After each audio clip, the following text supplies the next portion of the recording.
नमस्कार। आज हम पढ़ने वाले हैं पंचमा पाठ और पांचवा पाठ सुभाषितानि। सुंदर भाषितानि वचन, सुंदर वचन। प्रस्तुत पाठ विविध ग्रंथात, विभिन्न ग्रंथों से, संकलिता नाम संकलित इकट्ठे किए गए, 10 सुभाषिता नाम 10 सुंदर वचनों को, सुभाषित वचनों को संग्रहो वर्तते संग्रह है।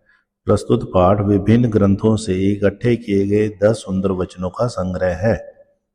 संस्कृत साहित्य में सार्वभौमिकम सत्यम, यूनिवर्सल ट्रूथ, सार्वभौमिक सत्य, प्रकाशितुम को प्रकाशित करने के लिए, अर्थ गांभीर्य युक्ता, अर्थ की गंभीरता से युक्त, पद्यमयी कविता वाली या पद्य से युक्त, प्रेरणात्मिका रचना, प्रेरणा देने वाली रचना, सुभाषितम इति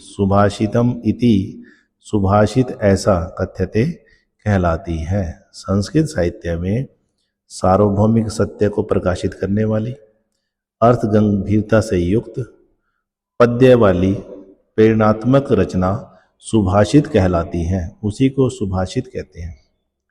अयम पाठ, यह पाठ, परिश्रमस्य महत्वम, परिश्रम का महत्व, क्रोधस्य दुष्प्रभाव, क्रोध का दुष्प्रभाव, सामाजिक महत्वम, सामाजिक महत्व, सर्वेषां वस्तूनाम उपादेयता, सर्वेषां सभी वस्तूनाम वस्तुओं की उपादेयता उपयोगिता, बुद्धि वैशिष्ट्यम बुद्धि की विशेषता, इत्यादीन विषयान इत्यादि विषयों को प्रकाशयति प्रकाशित करता है। यह पाठ परिश्रम के महत्व, क्रोध के बुरे प्रभाव, सामाजिक महत्व, सभी वस्तुओं की उपयोगिता, बुद्धि की विशेषता इत्यादि विषयों को प्रकाशित करता है। आइए देखते हैं पहला सुभाषित अर्थात पहला श्लोक।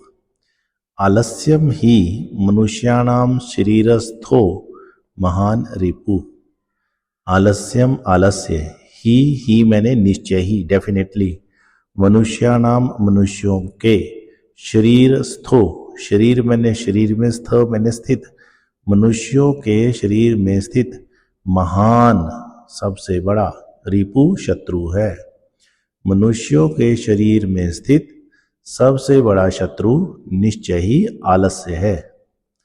न अस्ति उद्यम समो, यहां पर है न, फिर अस्ति, फिर उद्यम, फिर समो।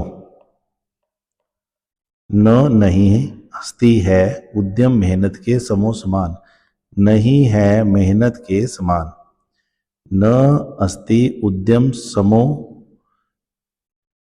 उद्यम परिश्रम के, समो समान, न नहीं अस्ति है। बंधु मित्र, उद्यम के समान बंधु नहीं है। कृत्वा यम, यम मैंने जिसको, कृत्वा करके, जिसको करके, न अवसीदति, मनुष्य दुखी नहीं होता है। जिसको करके मनुष्य दुखी नहीं होता, जिसको, किसको, उद्यम को, उद्यम को करके मनुष्य न अवसीदति, दुखी नहीं होता है। मनुष्यों के शरीर में स्थित सबसे महान शत्रु आलस्य है। उद्यम के समान मित्र नहीं है जिसे करके कोई दुखी हो। दूसरा श्लोक। गुणी गुणम वेति, न वेति निर्गुण। गुणी गुणवान व्यक्ति, गुणम गुण को, वेति जानता है, गुणवान व्यक्ति गुण को जानता है, उसके महत्व को जानता है, गुण को पहचानता है। गुणी गुणम वेति, गुणवान गुण को जानता है। निर्गुणो, निर्गुण अर्थात गुणहीन व्यक्ति, न वेति नहीं जानता है, किसको नहीं जानता, गुण को। गुणी व्यक्ति गुण को जानता है, निर्गुण व्यक्ति नहीं जानता है। बली बलम वेति, बली बलवान, बलम बल को, वेति जानता है, बलवान बल को जानता है। निर्बल बलहीन अर्थात कमजोर, न वेति नहीं जानता है। पिको वसंतस्य गुणम, पिको कोयल, वसंतस्य वसंत के, गुणम गुण को, वेति जानती है। कोयल वसंत के गुण को जानती है। न वायस, न नहीं वायस कौवा, कौवा नहीं जानता है। करी च सिंहस्य बलम न मुष्क, च और करी हाथी सिंहस्य शेर के बलम बल को जानता है, और हाथी शेर के बल को जानता है। न मुष्क चूहा नहीं जानता है। अगला श्लोक है निमित्तम उद्देश्य, यहां पर निमित्तम फिर उद्देश्य, तो इसको म को उ, म में उ मिलाएंगे तो बन जाएगा मुंह। निमित्तम मुद्देश्य, निमित्तम निमित्त होता है कारण, उद्देश्य उद्देश्य बनाकर, कारण को उद्देश्य बनाकर, ही निश्चय ही डेफिनेटली, यह जो प्रकुप्यति क्रोध करता है। निश्चय ही कारण को उद्देश्य बनाकर अर्थात कारण को लक्ष्य करके, अर्थात किसी कारण के कारण, किसी वजह के कारण ही यह प्रकुप्यति जो क्रोध करता है। निमित्त के कारण ही जो क्रोध करता है। ध्रुवम निश्चय ही डेफिनेटली, सेम मीनिंग है। निश्चय ही सह वह, तस्य उसके, उसके किसके, निमित्त के, उसके अपगमे, अपगमे, अपगम मैंने चले जाने पर, तस्य मैंने उसके, उसके चले जाने पर, प्रसिद्धति प्रसन्न हो जाता है। जो व्यक्ति निमित्त को उद्देश्य बनाकर क्रोध करता है, निश्चय ही वह उसके चले जाने पर, अर्थात कारण के चले जाने पर प्रसन्न हो जाता है। अकारण द्वेषी, अकारण बिना कारण के, द्वेषी कहते हैं द्वेष करने वाला, ईर्ष्या करने वाला। मनस्तु, मनः जमा तु, मन है जिसका, यस्य जिसका, वही बिना कारण के द्वेष करने वाला जिसका मन हो। कथम जनः तम परितोषिष्यति, कथम कैसे, जनः जनः जमा तम, जनः मैंने व्यक्ति, तम मैंने उसको, कैसे व्यक्ति उसको, परितोषिष्यति संतुष्ट करेगा, अर्थात कोई भी व्यक्ति उसको कैसे संतुष्ट करेगा, किसको, जो बिना कारण के द्वेष रखता है। अकारण द्वेषी मनः तु यस्य वै, यस्य जिसका मन, मन अकारण द्वेष वाला है, तो कोई भी व्यक्ति उसको कैसे प्रसन्न करेगा, संतुष्ट करेगा, अर्थात उस व्यक्ति को कोई भी प्रसन्न नहीं कर सकता। जो महान लोग होते हैं, जो अच्छे लोग होते हैं, जो सज्जन लोग होते हैं, वो किसी व्यक्ति पर गुस्सा कब करते हैं, जब कोई गुस्से का कारण हो, और जब इस कारण का निवारण हो जाता है, जब वो कारण नहीं रहता, तो वो गुस्सा किस में बदल जाता है, प्रसन्नता में। तो फिर वो व्यक्ति, उससे सज्जन व्यक्ति उससे गुस्सा नहीं करता बल्कि प्रसन्न हो जाता है। अर्थात कारण को उद्देश्य बनाकर जो क्रोधित करता है, उसके दूर चले जाने पर, उस कारण के हट जाने पर वह प्रसन्न भी हो जाता है। लेकिन जिसका मन बिना कारण के द्वेष करता है, एक दूसरे से जो है द्वेष करता है, आदमी व्यक्ति उसको कैसे संतुष्ट करेगा, अर्थात वो व्यक्ति संतुष्ट कभी हो ही नहीं सकता। अगला है उदीरितो अर्थ, यहां है उदीरित जमा अर्थ। ये जो एस है ये अ है, इसको बोलते हैं, इस एस को बोलते हैं पूर्व रूप। उदीरितो अर्थ पशुना अपि गृह्यते, उदीरितो उच्चारण किया गया, उच्चारण किए गए का अर्थ, अर्थ अर्थात कोई चीज अगर कही गई है, उच्चारण की गई है, बोली गई है, अर्थ, उसका अर्थ पशुना अपि, पशुना पशु के द्वारा, अपि भी, गृह्यते ग्रहण किया जाता है। बोली गई बात का अर्थ पशु के द्वारा भी ग्रहण किया जाता है। हयाश्च नागाश्च वहंती बोधितः, बोधितः अर्थात जाने गए, वहंती वहन करते हैं,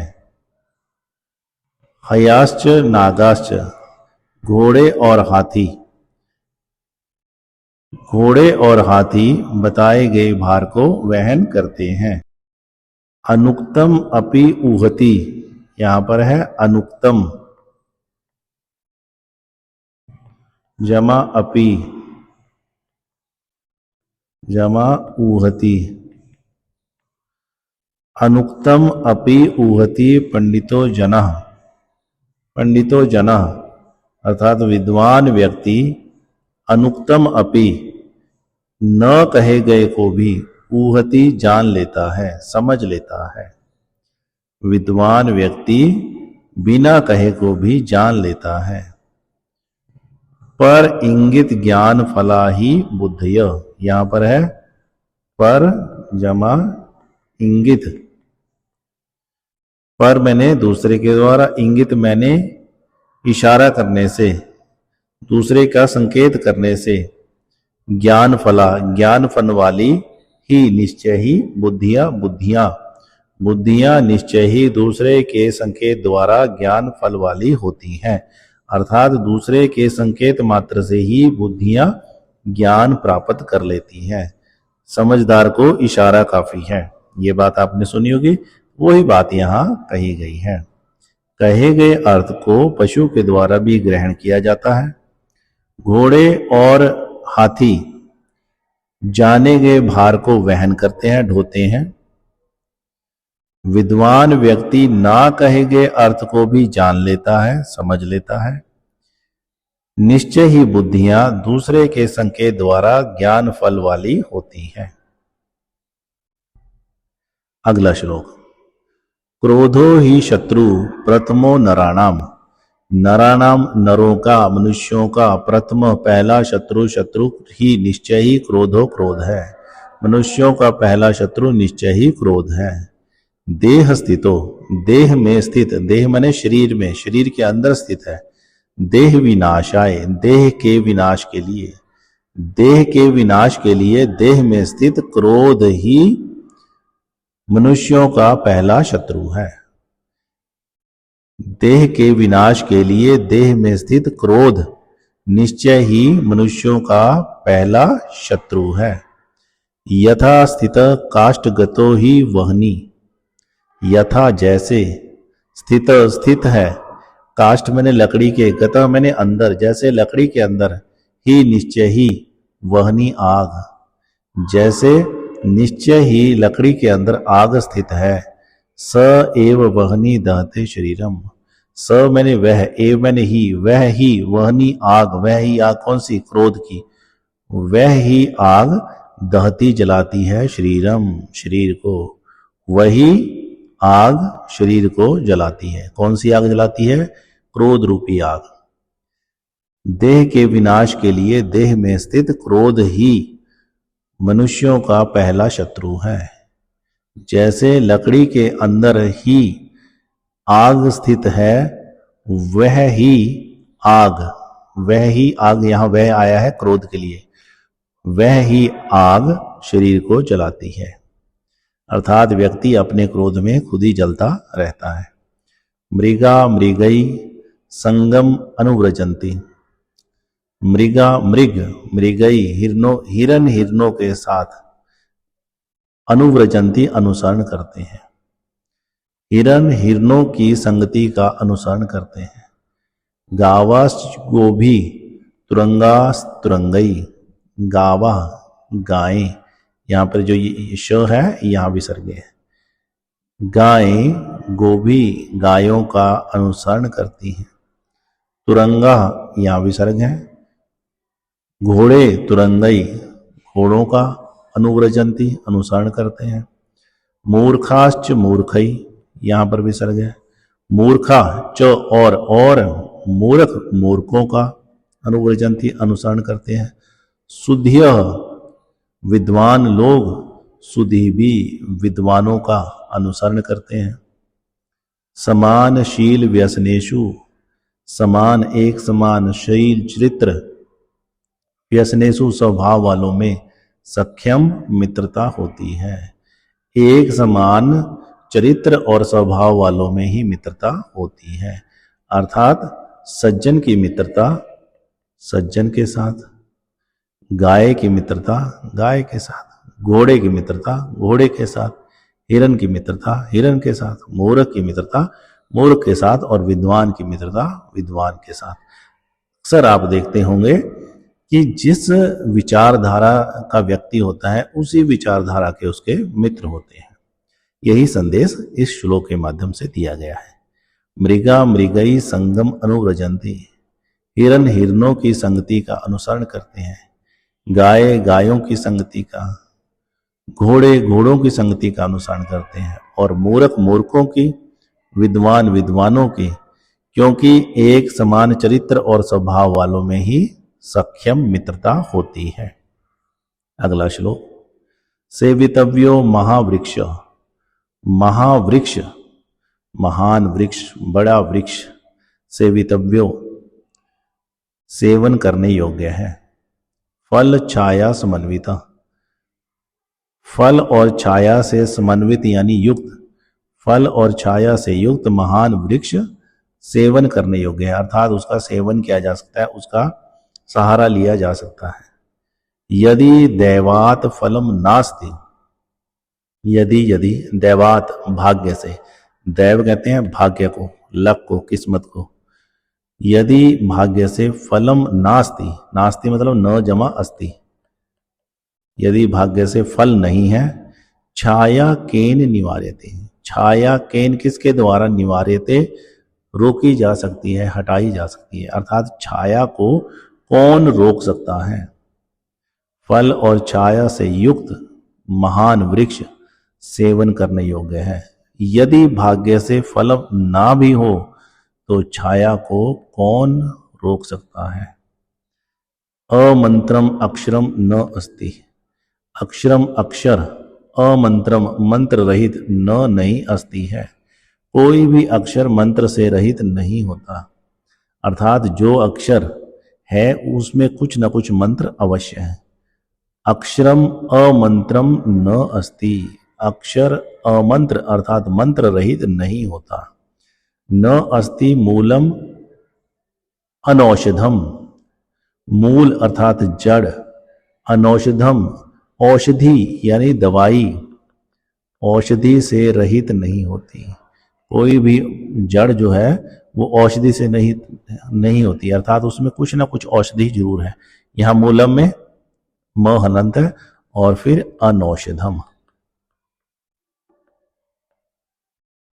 कोई भी अक्षर मंत्र से रहित नहीं है, कोई भी जड़ औषधि से रहित नहीं है। अयोग्य पुरुष न अस्ति, पुरुष पुरुष अयोग्य है, योग्यता से रहित, न अस्ति नहीं है, कोई भी पुरुष योग्यता से रहित नहीं है, अर्थात उसमें कोई ना कोई योग्यता अवश्य है।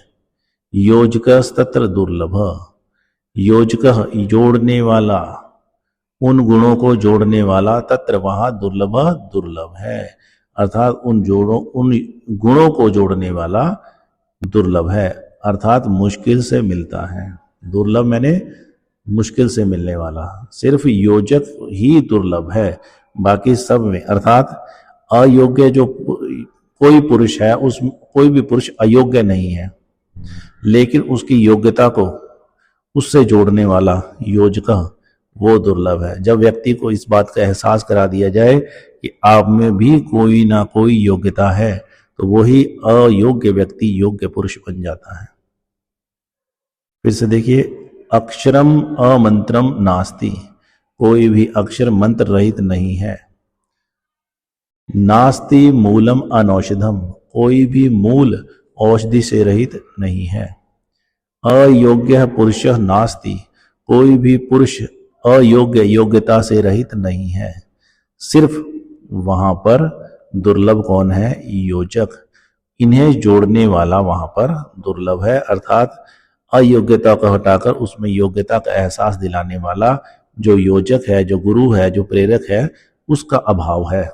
वहां हमेशा इस चीज का अभाव होता है जो उसे उसके असली गुणों का एहसास करा सके। कोई भी जड़ औषधि से रहित नहीं है, लेकिन वो जो जड़ है उसमें कौन सी औषधि है, उसका योजक, उसको मिलाने वाला, उसको बताने वाला वो ही दुर्लभ है। संपत्तौ च विपत्तौ च, महताम एक रूपताम, महताम जमा एक रूपताम। संपत्तो संपत्ति में च और विपत्तो विपत्ति में, संपत्ति और विपत्ति में, संपत्ति और विपत्ति में। महताम महान लोग एक रूपता एक जैसे होते हैं, अर्थात एक रूप रहते हैं, एक समान रहते हैं। संपत्ति और विपत्ति में महान लोग एक रूप रहते हैं, अर्थात एक समान रहते हैं। कैसे? जैसे उदिते सविता, सविता सूर्य उदिते उदय होने पर रक्त वर्ण का होता है, लाल रंग का होता है। जैसे सूर्य उदय होने पर रक्त वर्ण का होता है, लाल रंग का होता है। अस्त समय तथा रक्त, तथा वैसे ही अस्त समय जब अस्त हो जाता है उस समय भी रक्त वर्ण का अर्थात लाल होता है। यहां पर संधि विच्छेद है। रक्त च